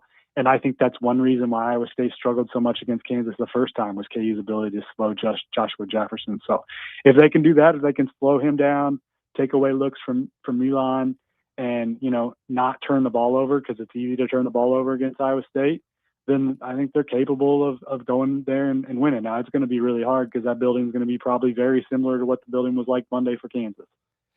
Presuming that Darren Peterson is available. I know that Bill Self didn't necessarily commit to that today. They're hoping to have him full speed by tomorrow's practice to make sure that he can play for Saturday. Presuming that he's out there, what do you think Iowa State's going to try to do to get him off balance, and who might benefit from Peterson's gravity in this matchup? I would say probably Flory, because if they're really pressing up on him on ball screens, then the role could possibly be there, or somebody like Trey White spotting up on the perimeter. So the one thing that I don't think Peterson has really, really been able to show is, I went to a practice this summer, the last practice of their summer session, and he dominated a 10-minute segment without scoring with his passing. And I don't think he's really shown that much in college. He's been pretty aggressive with his scoring. I'm guessing there's going to be a game where he just out of nowhere has 8 assists. So the way Iowa State defends, the way teams before, recently have kind of been trying to just run two people at him sometimes, at some point he's gonna burn them with his passing. Couple more questions for CJ Moore of The Athletic, joining us for the Big 12 basketball breakdown here on 580 Sports Talk. The other ranked matchup in the Big 12 this weekend, Texas Tech goes to Arizona, part of the gauntlet that the current number one team in America is having to face here down the stretch in conference play. First of all, I didn't think any less of Arizona coming out of that loss to Kansas. I didn't take anything negative about Arizona away. Just felt to me like they got shots that they wanted to get all night, and they just kind of stopped falling there in the final 10 minutes of the basketball game. Did you take anything different away from Arizona, something that maybe you're thinking twice about with that team, or do you feel like they displayed all the things that make them number one, even in defeat against Kansas? The only thing I think you wonder and worry about Arizona in terms of winning a national title is, can that team win 6 straight games in the tournament, barely shooting and making any threes? Burries can obviously make threes. Del Orso can make threes, but they have some, other than that, they got some non-shooters on the perimeter. And when you have a team that's big enough to at least control, not make it so they just bludgeon you in the paint, which Kansas was able to do the second half, it's going to take some really, really, the right matchups to be able to beat a team like that. But so that's the worry. Now Texas Tech is pretty small. They will fight like hell, but I have a hard time seeing Arizona have any problems with Texas Tech when on Arizona's home court and coming off a Kansas loss where, those dudes are going to be hungry to get right back on the right track. Another ranked matchup from this Saturday. A lot of people, really dive into college basketball after football ends. So there will be a lot of people that are really getting into the game starting this weekend. Duke's got Clemson at Cameron Indoor. It's an early ACC tip between number 4 Duke, number 20 Clemson. We've talked a little bit about Cam Boozer earlier. For people that maybe haven't seen Boozer a lot, who does he remind you of? Like stylistically, what kind of player has he sort of evolved into? Because I know, like we've talked about, Duke's playing through him offensively a lot more in the as the season is worn on. I kind of see like maybe a taller Paolo Banchero, maybe a little bit with Boozer. What do you see from him stylistically? Maybe a Kevin Love back in the day. A little skinnier than Love was in college and a little thicker than Love eventually got in the NBA, but with the ability to shoot the ball, score with the back of the basket, really using angles, but not like a vertical athlete, and then just a great feel. I don't think Kevin Love in college ever was, laying out a pick and roll as the handler, but he might have done a little bit of that in the NBA later on. So maybe somebody like Kevin Love, but he is pretty unique in just that, like, he can play a point forward kind of role. Maybe Marcus Fizer back in the day, Ohio State guy, but he's, like I said, he's not a great vertical athlete. He's not going to jump up and punch one on you. But man, he can really use both hands. Super skilled, great footwork, ability to kind of get around length with angles and strength. But the one thing that does bug him a little bit sometimes, and Kansas was kind of able to show this, is some taller guys where you keep him from getting that angle and make him score over length. If you are one of those hypothetical fans who is just getting into college basketball this weekend now that football's over, CJ Moore is way ahead of you. So go read his stuff at The Athletic. He's the best college basketball writer in the country. He joins us Thursdays for the Big 12 basketball breakdown. CJ, always a pleasure. We'll do it again next week. Thanks, gentlemen. Appreciate you. That is CJ Moore. We'll take a timeout. We'll come back. We'll wrap up this 4 o'clock hour. Spencer will wrap it up. I'm on my way to high school basketball. I got Seaman and Topeka High tonight on the 580 Preps Game of the Week, a rare Thursday night game of the week. That's coming up later on. Spencer's got you the rest of the way on 580 WIBW.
Wrapping up this 4 o'clock hour here on 580 Sports Talk. Spencer Dupuis with you, the youngest in command, moving here for the final, we'll call it 30, 40 minutes. We'll see how things are up at Seaman to get you set for that matchup. We'll send things to Dan Lucero and Larry Latimer on the call. Around 5:30, we'll check in and see where things are with that game. But assume things are looking around the 5:30 mark. So the 5 o'clock hour will get headlines. We'll have an Olympic update. Dan will still be here, really, for that Olympic update. And a little, maybe some AMA. Let's do some AMA and maybe Spencer Unfiltered on K-State. Maybe. I've already kind of set my tone on K-State before the season started, and it's all ringing true. That much more. Final hour, 580 Sports Talk, next.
PfizerForAll.com to learn more. Sponsored by Pfizer.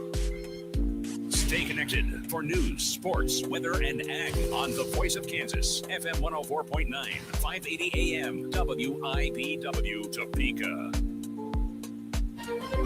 This is CBS News on the Hour, your home for original reporting. I'm Stacey Lynn. President Trump announced a rollback on regulations for greenhouse gas emissions. CBS's Erica Brown says there are big concerns. This action flies in the face of science. Dr. Gretchen Goldman is president of the Union of Concerned Scientists. She says the administration is allowing the fossil fuel industry to, quote, run amok. We're going to see some immediate impacts of this, increases in emissions and health harms in communities. Statements from several auto companies and groups are welcoming the changes, but add they are committed to reducing emissions. A funding bill for the Department of Homeland Security failed in the Senate because Minority Leader Chuck Schumer says Democrats insist on reforms for ICE. Today asked a simple question. Will you rein in ICE's abuses, or will you vote to extend the chaos? Republicans chose chaos. Democrats do refuse. Law enforcement in Pima County, Arizona are out with a plea to the public for help in the case of missing Nancy Butler.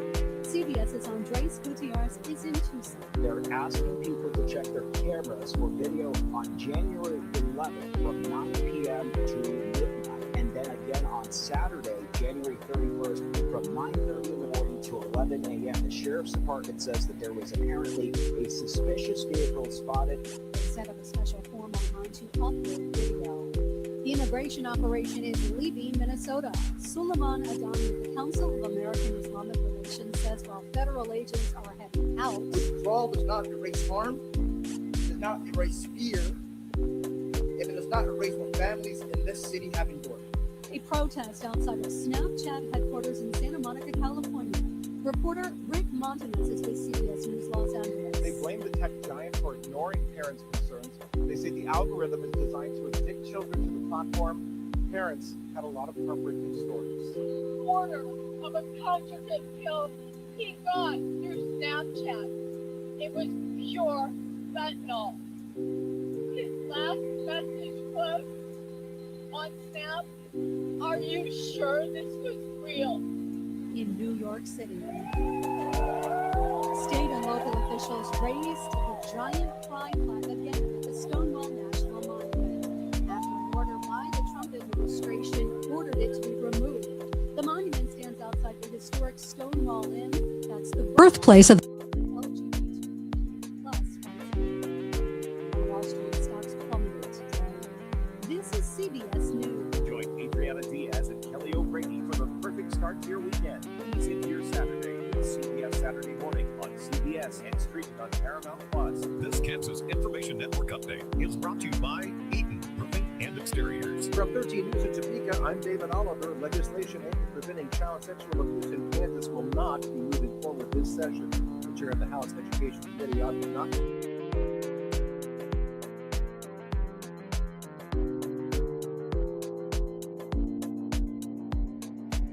Teachers that recognize it and report it.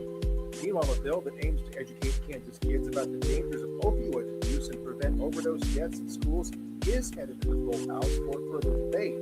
The House Education Committee advanced this measure this week. The bill would require fentanyl and opioid abuse education for high school students, require Narcan to be stocked in every Kansas school, allow schools to receive grant money to purchase Narcan, and ensure schools have clear policies so staff can act fast in the event of an overdose emergency. This Kansas Information Network update is brought to you by Eaton Roofing and Exteriors.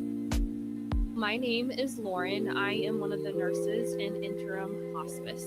At Interim, we're a family-owned company, and we use that approach to support our families and our customers. I take phone calls from families, people in our community, answer questions, and help guide them in making some difficult decisions. Having a family-owned business, that completely changes the way that our customers or our community are approached, because you can tell we're not a corporate-driven company. We build relationships, we will listen to those in the community, and we will hear you so that we can give you the best services available. Interim Hospice is here to help you focus on your quality of life, to have the absolute best days possible, no matter the amount of days that you have left. Always there when you need care. Interim Healthcare. Topeka, Manhattan, Lawrence. As a mom, comforting my family is what I do best. Vicks Vapor Stick provides soothing non-medicated Vicks Vapors in an easy-to-apply stick, and it dries fast, so there's no mess. I use it to comfort myself and my family. Thanks, Mom. Vicks Vapor Stick, soothing comfort for the whole family. And try Vicks Vapor Shower Max for steamy Vicks Vapors when you need more comfort for yourself. Use as directed. Here's your updated WIBW forecast from the Certified Transmission Weather Center. Mainly sunny skies this afternoon with a high of 64. Southerly winds around 5 miles an hour. Clear skies tonight, low to mid-mountain about 34. Highs level off around 62. Tomorrow, a mix of clouds and sun. Temps above average Saturday and Sunday with highs in the low 50s to the low 60s. Heavy rain likely Saturday. I'm staff meteorologist Ray Miller. Currently 64. Western One Forward presents this special update on the 2026 Winter Games. Chloe Can, the American snowboarding superstar, settled for the silver medal in the halfpipe. She has won the gold in the last 2 games, but 8 years after she won as a 17-year-old, a 17-year-old now is going to South Korea basket in the last. I think seeing that the sport is looking very good for us. I mean, confidence, being part of this sport, she's talented, but she wants to win. So I couldn't be more proud of her. Yeah, it's such an honor.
air and online at 580wibw.com.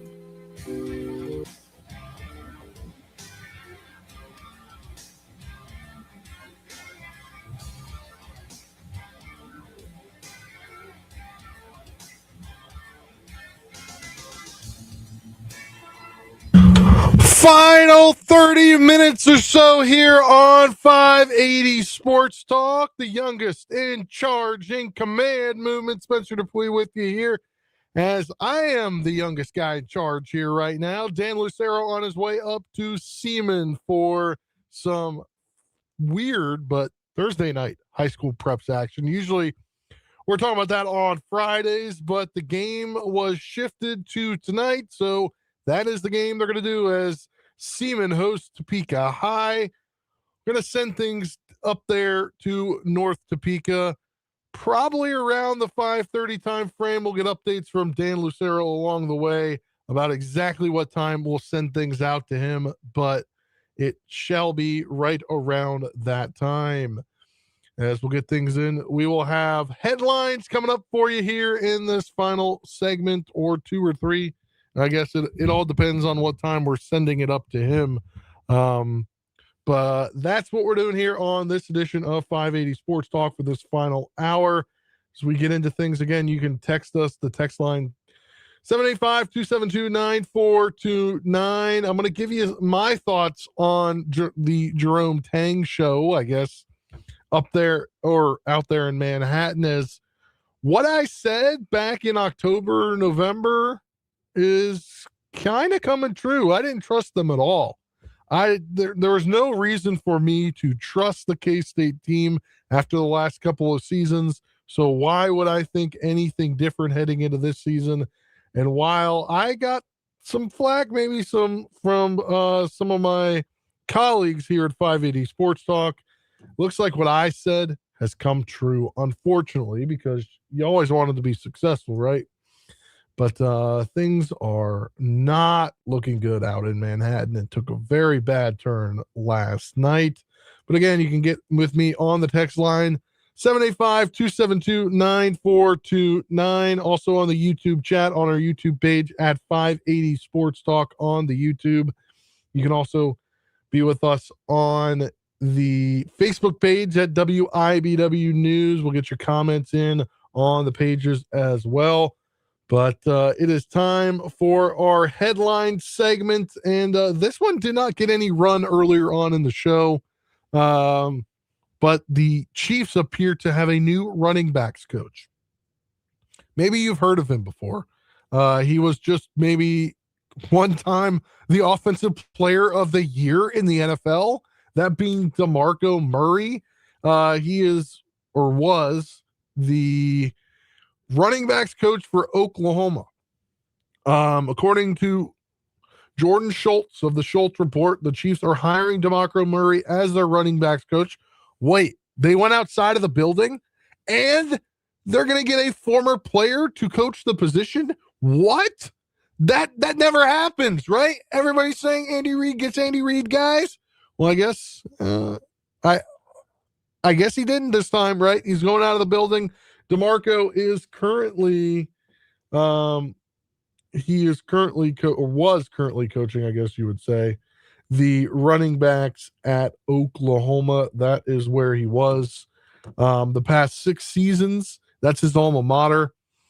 He began coaching the running backs at Arizona in 2019. The Cowboys showed interest in him as their running backs coach last year, but then they hired Derek Foster to be their coach. He actually turned 39 today. Entered the NFL as a third-round pick of the Cowboys back in 2011, where he spent 4 seasons, set the team's single-season rushing record with 1,845 yards in 2014. The year he won the Offensive Player of the Year honor was the first-team All-Pro. He then signed with the Eagles in the 2015 offseason, spent 1 season there before finishing his career with the Titans. He ranked 7th on the Cowboys' all-time rushing list. He's replacing Todd Pinkston. Todd Pinkston did not play running back at the highest level possible. Todd Pinkston, he played wide receiver, right? That was the whole thing, was He was Austin Peay's wide receiver coach from 2016 to 2021. And then Andy Reid hired him because he was in Andy Reid as a wide receiver, or in Philadelphia with Andy Reid as a wide receiver from 2000 to 2005. This is a great hire for the Chiefs, I think, getting a running back in there. And not only that, but getting a running back in with the current setup that they have, and Eric Bieniemy coming back as the offensive coordinator. Look, I think this is huge for the team as they get an actual running back to be their running backs coach. Now, the numbers don't really show it at Oklahoma. He didn't help any 1,000-yard rushers the last few seasons, but I think just getting back to the roots of an actual running back, coaching your running backs, that I think is a win. Also, some other Chiefs news coming out earlier today as more assistant coach hirings are coming through as the teams. Obviously, you wanted to hire at the top need first, which was offensive coordinator. Season ended for the Bears. They got Eric Bieniemy in, but now the Chiefs are bringing back a familiar face who left on his own volition. Actually, he left on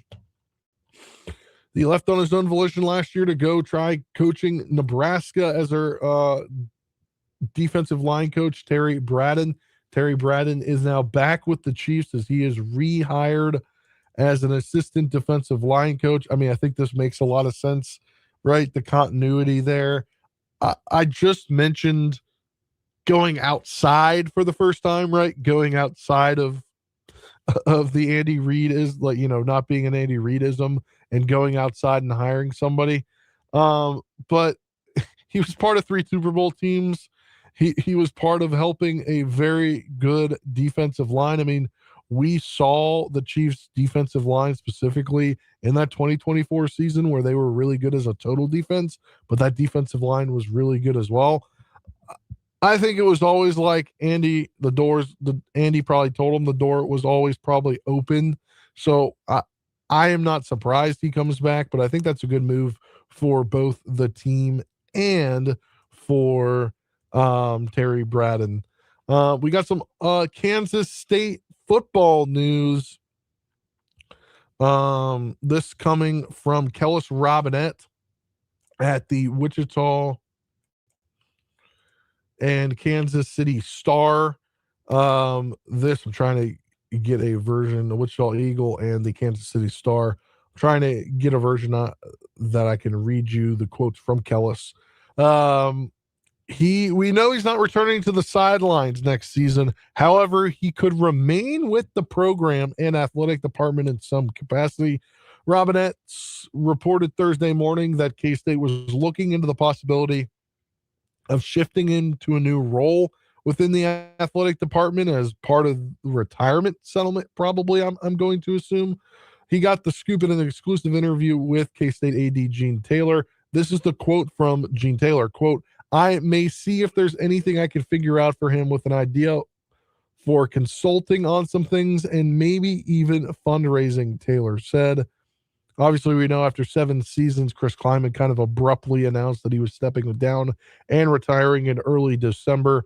Over that span that he was coaching for 7 years, K-State was 54-34 and 36-27.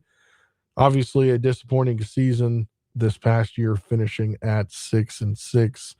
Bringing Colin Klein in is huge, but I think if you can keep Kleiman in some capacity, it might also too be big for the program because he did so much for that program over the 7 years that the impact that he brings could be helpful in that fundraising game or consulting on. I mean, obviously Klein might consult him anyway. Like Klein might give him a phone call like, "Hey, what do you think about this and that?" and things like that. I wouldn't imagine that it wouldn't happen just because Klein coached under Kleiman, or Klein was an assistant coach under Kleiman at one point.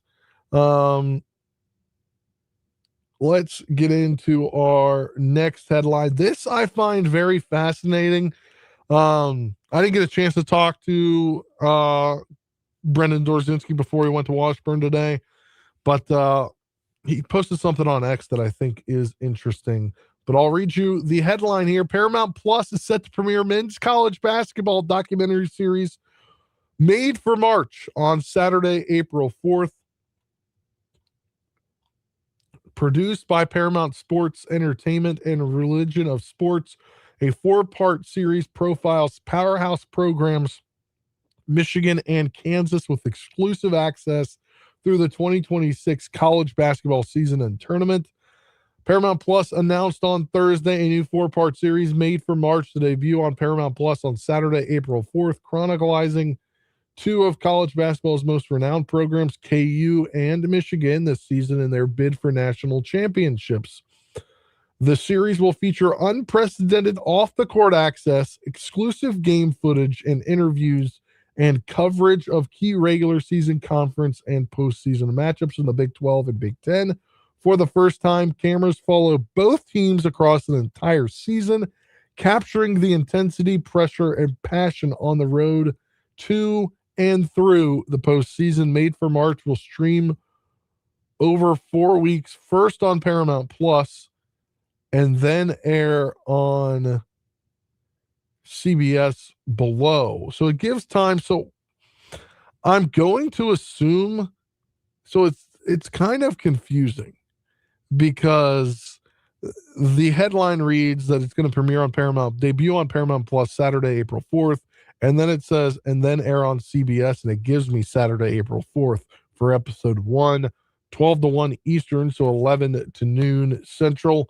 Episode 2, Sunday, April 5th, 3:30 to 4:30 Central. Episode 3 follows that from 4:30 to 5:30 Central, and then the finale episode would air, I'm assuming air, I don't know if it'll be available prior, on April 18th from 1 to 2 p.m. That is just what the press release says. I don't have any idea if it's before or not. We've got a quote from Bill Self, which I find interesting, and we'll tap into Brendan Dorzinski's post on X earlier on. Quote, for over 2 decades, Kansas men's basketball program has been approached for a variety of all-access documentaries, and I have turned them down, said Kansas men's basketball coach Bill Self. Quote, however, this is one moment with an incredible special team where I felt it was important, where it was finally the right time to let viewers behind the curtain to get an unfeathered look at what goes on with Kansas basketball. I think that is quite interesting, and so does our pal Brendan Dorzinski. He said on his X post earlier on today, I'm sure this will be very cool, excited for it, but between finally relenting on a documentary, the way he celebrated on Monday, the obvious health concerns, I'm starting to convince myself of a very sad reality this offseason. And if you put what he said together, that being Bill Self's final season coaching, which a lot of people have pointed to and speculated about. But to me, if you're finally doing something, it doesn't necessarily mean you're done, right? But it means like, hey, I've done this long enough. I want people to see. But it also could be for guys like Darren Peterson and Flory Badunga, right? Like Darren Peterson projected to go number 1 in the NBA draft. And if you're doing that, then maybe you want him to show, which I think is interesting. The series is produced, as I mentioned, by Paramount Sports Entertainment and Religion of Sports. Religion of Sports I'd never heard of, but it is an award. Maybe I'd heard of it, but not in the context of this. Maybe I just knew it was a media company, that there was a media company by these 3 people. An award-winning media company founded by Tom Brady, Michael Strahan, and Gotham Chapora.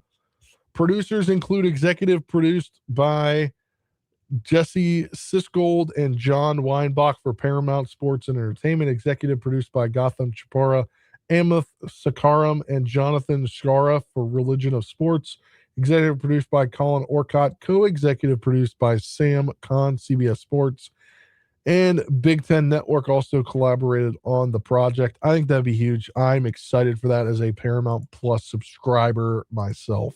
Very excited for that. And the way the season's going, I'm very excited for potentially a run in the NCAA tournament from KU. Next headline here. We do have the Royals have made a trade. We discussed it earlier on about an hour ago. They have sent right-handed pitcher Mitch Spence from the Athletics, right-handed pitcher, in exchange for right-handed pitcher Adrian Cossey. In a corresponding move, they put Alex Marsh on the 60-day injured list. It is not expected that he returns this season. He had a labrum injury that required surgery this offseason, and it doesn't look like he is happening. He is going to pitch this year. We mentioned just the earlier on, but Ann Rogers, MLB.com Royals writer, pointed out on X earlier on today that one, the Chiefs like his pitching profile, but also the minor league options, and Kansas City really prioritizing that depth this spring and this year. He was going to build up as a starter. They like him both in the MLB as starting and relieving. So he's probably going to guaranteed start at AAA. And unless there's a problem, you probably won't see much of him, but you might get him as a guy that comes up for a doubleheader if there is one, or they need a guy to come up. He could be the guy. Let's go now to our Olympic roundup here, as I got to adjust things on here.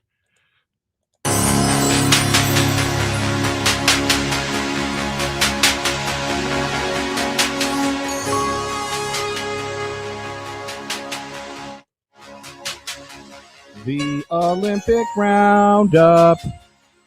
Olympic roundup. On 580 Sports Talk. Olympic roundup.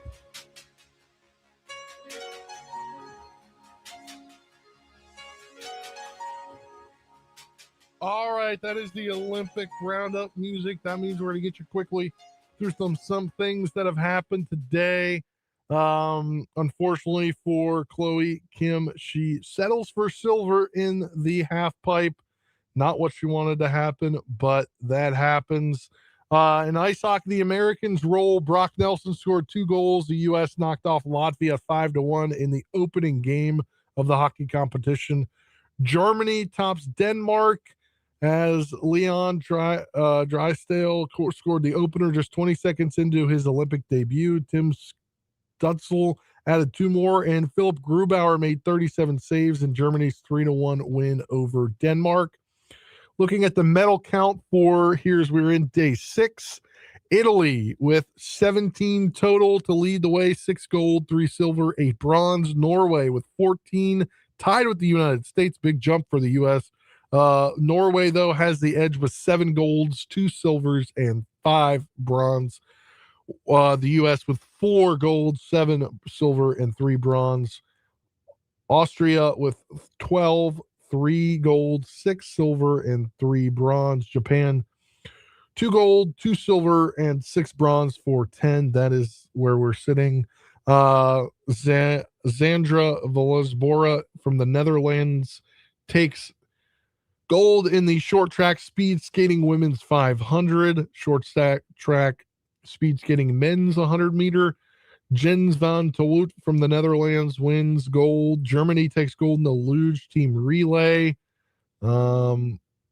Italy's Francisco Lolo Brigdiba takes the women's speed skating 5,000, and we mentioned Chloe Kim getting silver. It's Gaeon Choi from South Korea taking over there. The men's snowboarding cross, Austria's Alessandro Hammerlil takes gold there. United States Jessie Deegans gets bronze in the cross-country skiing women's, and much more, but we unfortunately do not have time for all that. I'm going to step aside for a break. We come back. We'll begin to wrap things up here on 580 Sports Talk.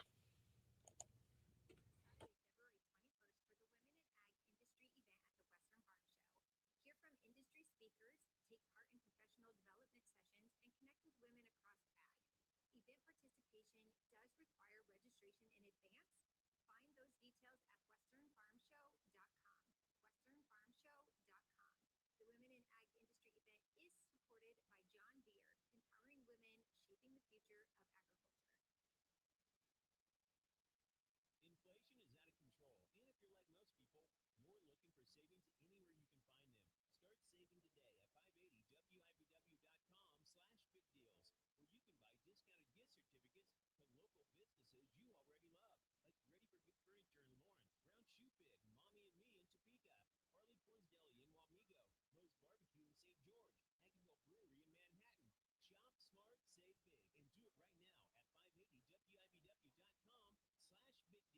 and a microguard select oil filter for just $32.99 plus 2 times points at O'Reilly Auto Parts. Limit supply.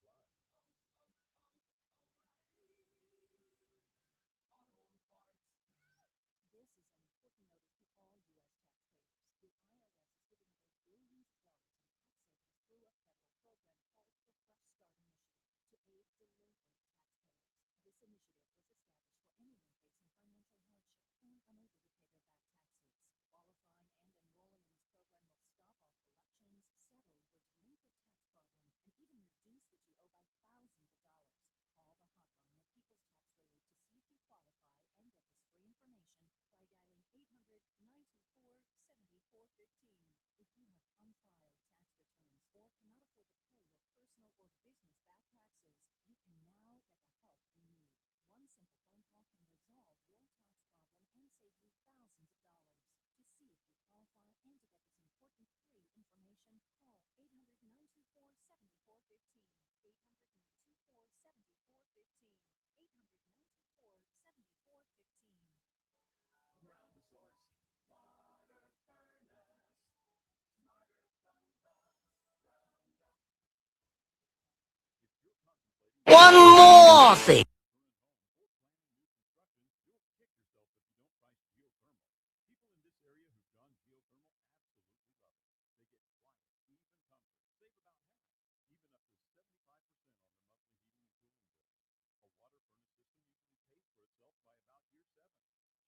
get quiet, even comfort, save about half,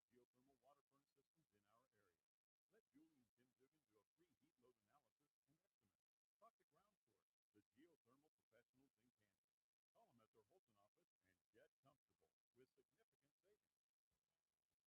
Choose the experienced geothermal heating and cooling professionals, Ground Source. They've installed hundreds of geothermal water furnace systems in our area. Let Julie and Tim Dugan do a free heat load analysis and estimate. Talk to Ground Source, the geothermal professionals in Kansas. Call them at their Holton office and get comfortable with significant savings. Ground source, water furnace, smarter from the ground up. Finding great candidates to hire can be like, well, trying to find a needle in a haystack. Sure, you can post your job to some job board, but then all you can do is hope the right person comes along.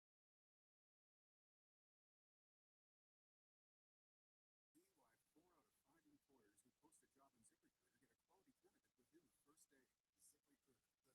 why you should try ZipRecruiter for free. At ZipRecruiter doesn't depend on candidates finding you. It finds them for Employers who post a job in ZipRecruiter get a quality candidate within the first day.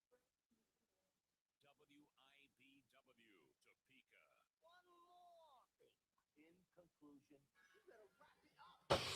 We are going to wrap things up here as we've got a final in that JV game up at Siemens. So I'll make things kind of quick here with my K-State final word. And oh boy, I turned that game on hoping to see K-State just get it all together and rout Cincinnati. And oh my gosh, wow. K-State, the first team in the history of the Big 12 to lose 3 consecutive home games by 24 points. I didn't know that was possible. I didn't know K-State's effort was, and we finally got Jerome Tang calling out his team. He kept making excuses for them prior, and they said none of those guys deserve to wear a K-State jersey next year, and I hope he doesn't get to wear a K-State pullover next year, because you can't do that. You can't coach like that if you're Jerome Tang. You can't do it. You need to move on. Somebody needs to buster up the money to move on, because you can't go for the excuses and then all of a sudden, again, you're losing, because what? Nothing's happening there. It doesn't seem like they're getting coached very well.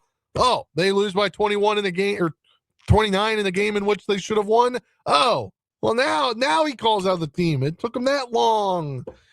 Something's got to give in Manhattan, and I don't know what it is, but something's got to give, and the road doesn't get any easier. They got number 3 Houston on Saturday on the road at the Fertitta Center, and it's going to be another lopsided loss for K-State unless something big happens. I hope he held them to the 6 a.m. practice this morning, and I hope they got better for it. But until then, we don't know how things are going to turn out, but they could not win another game this season. And that'll do it for me here in the 580 Sports Talk studios. After this break, we'll send things out to Dan Lucero up at Seaman, as Topeka High is in town to take on Seaman. Girls starting first, then boys after that.